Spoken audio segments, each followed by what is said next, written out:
Vivek Ramaswamy is running for governor of Ohio, and he just received an endorsement from President Trump.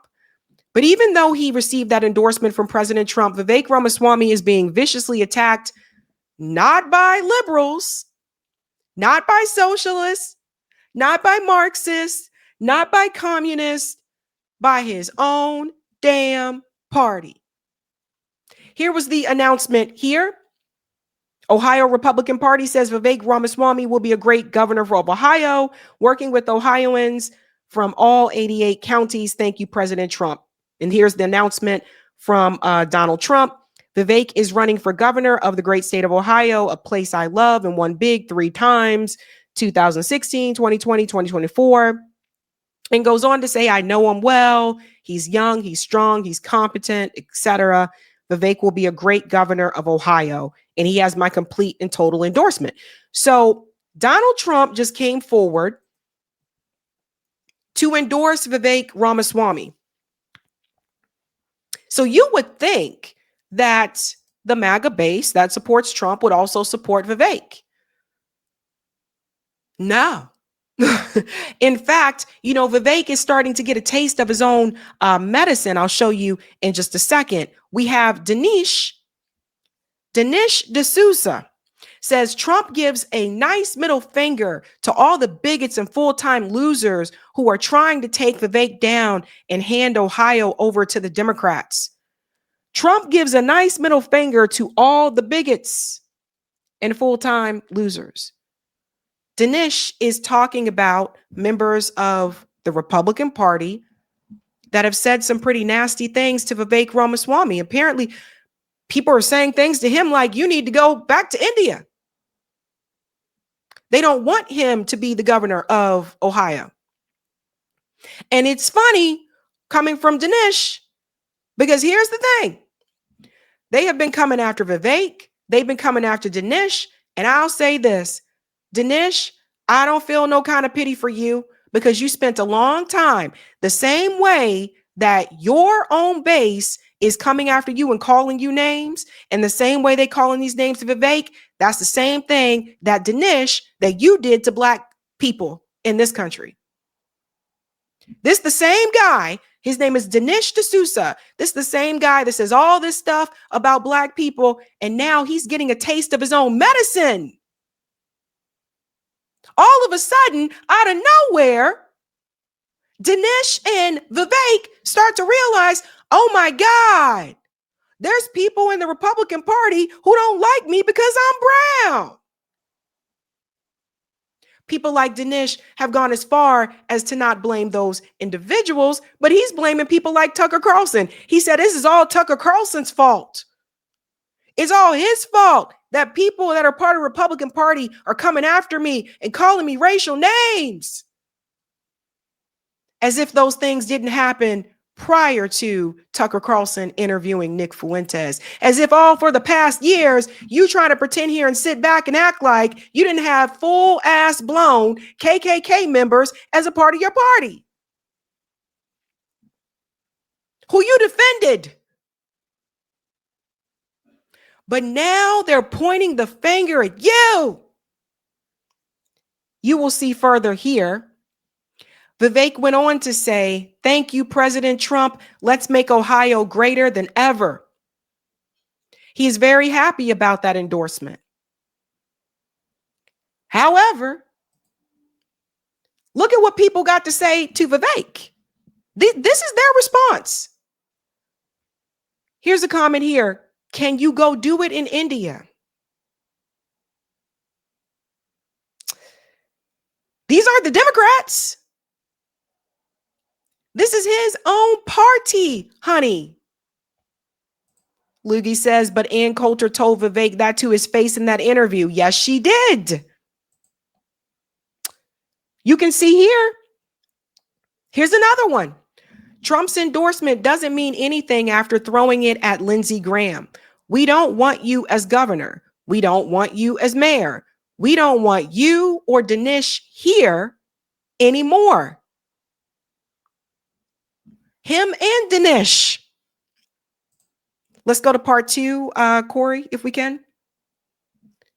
Now, part of me said, Sabby, don't laugh about this. That's not nice. But part of me just couldn't help it, because here's the thing, okay? Vivek Ramaswamy ran a presidential campaign in the GOP primary solely wrapped up in identity politics.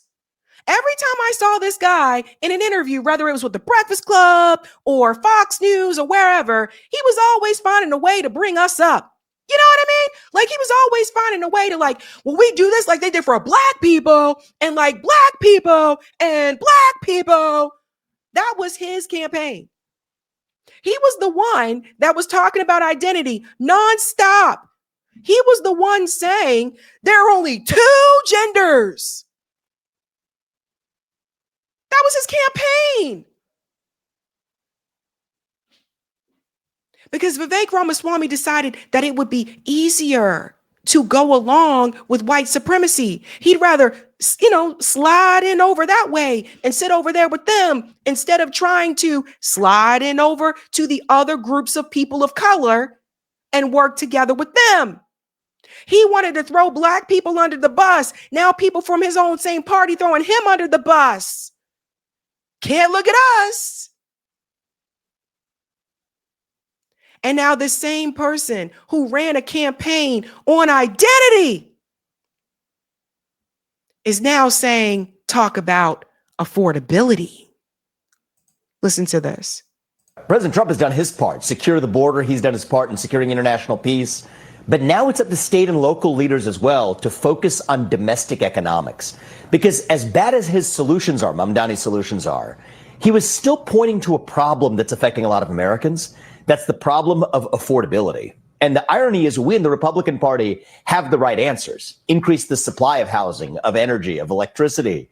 President Trump has done his part, secure the border. He's done. Now, all of a sudden, Vivek Ramaswamy wants to get out there and he wants to tell the peeps, we got to talk about economics. God damn it. You think?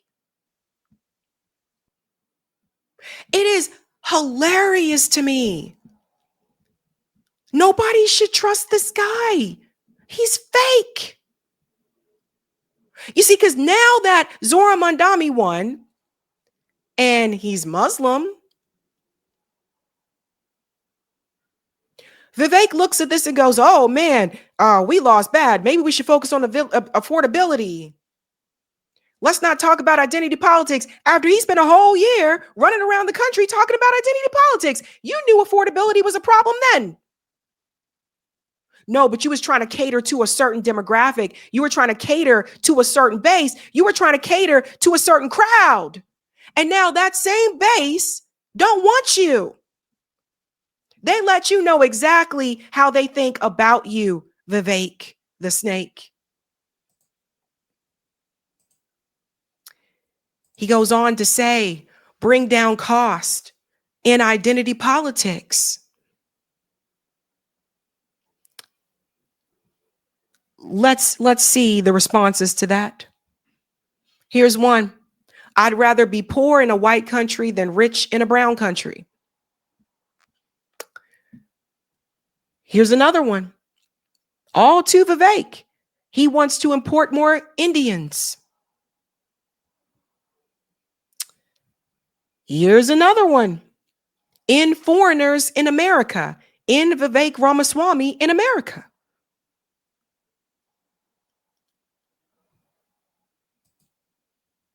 We'll get to JD in just a second. JD, you hold on, because I'm coming for you next. You see, I say this to prove a point, because he was having a field day as long as he was out there on the campaign trail pointing his fingers down at everybody else, pointing his fingers down at Muslims, pointing his finger down at black people. And I've seen some of these town halls that Vivek has been happening, and they've been pushing back on him. They don't trust you, Vivek. Because you see, the way you sat there and you pointed your finger down at the rest of us, now your own base is pointing their finger down at you.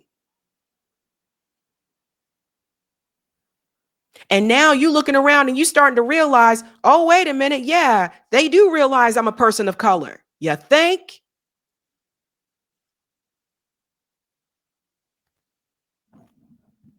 There's more comments. You guys can check them out on your own. It's pretty bad. But Vivek Ramaswamy is acting like all of a sudden he just, oh my God. Him and Dinesh, oh my gosh, why are they responding this way to me? Why are they being? Now, are there racist liberals? Absolutely. Racist liberals do this in a different way.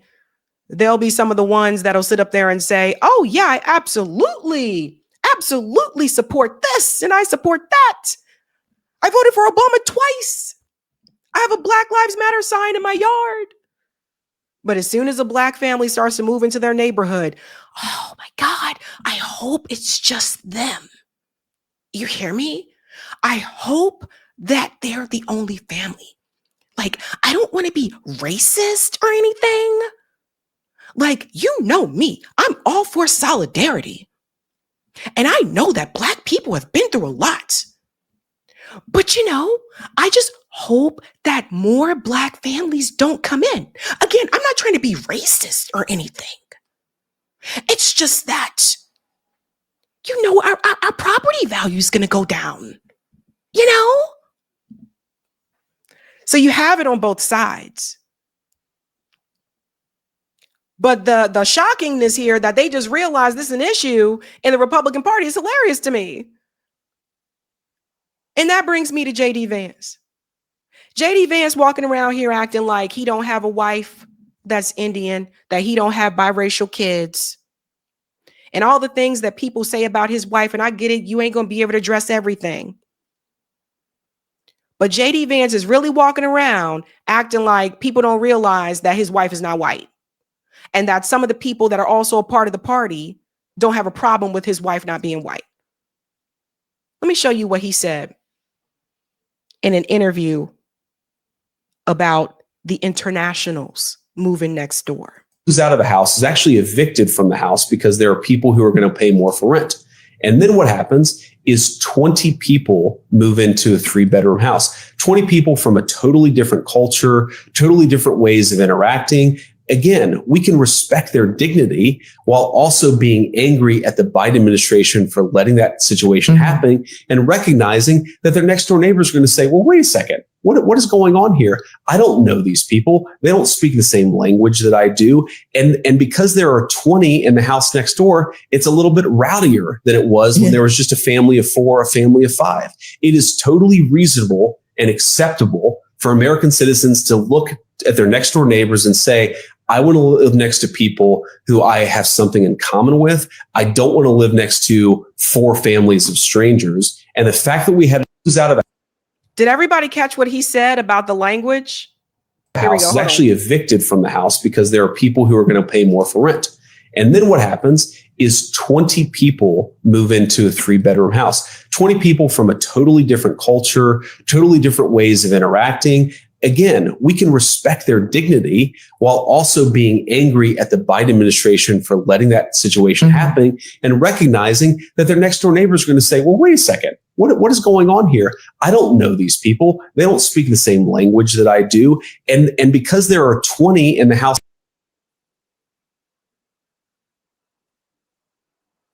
I don't know these people. They don't speak the same language as I do. We don't have the same culture. Dude is seriously acting like, and I'll show you the picture here. Dude all out here in these streets acting like he don't have a wife from India. You know what I'm saying?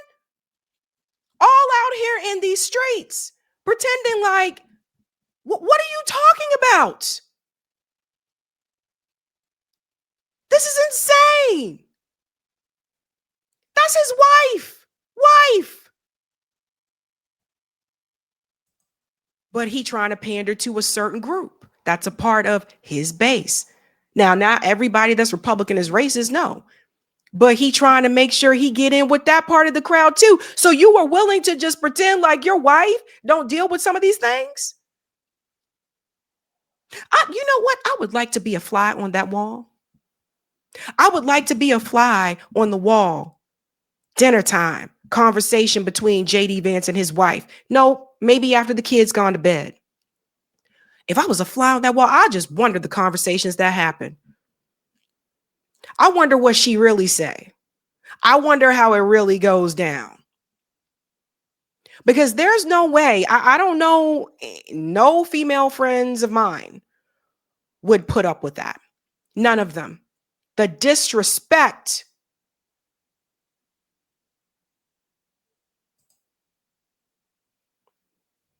The way that she is disrespected. The way that Jennifer put it, Jennifer Welch, spot on. He is married to a woman of Indian descent. Yes. He has mixed race children. Yes. So to all of the MAGA voters out there, if this man will not defend his wife and will not defend his kids, do you think he gives a crap about you or anything to do with you? He is married to a woman of Indian descent. Yes. That's a good point that she brings up there. That's what I'm trying to tell people. Look at the way he treat her. It's just like, I just, people like, dude is out here in these streets pretending like he is not married to someone who is not white. So what you are starting to see, ladies and gentlemen, and this is really interesting considering Donald Trump did better this time around with Latino voters, with Black voters. He did better this time around. He did better with Black men. And so at one point, people were talking about there seems to be a shift that's happening within the Republican Party. And it looks like it's becoming this bigger tent that is welcoming and opening to everybody. The hell it ain't. You see what's going on now. And so now Vivek is shocked. Dinesh D'Souza is shocked. A JD Vance pretending like this ain't an issue when it is. And this is the problem. It's like they're a part of that party. JD Vance is going to criticize the people who are saying he should speak up instead of criticizing the party. He defending the party before he defend his wife. Vivek Ramaswamy still defending the party, still standing by the party till the day ends. I wonder what will happen after this governor race in Ohio. If he loses, Vivek is done. He'll be fine. He's already rich anyway.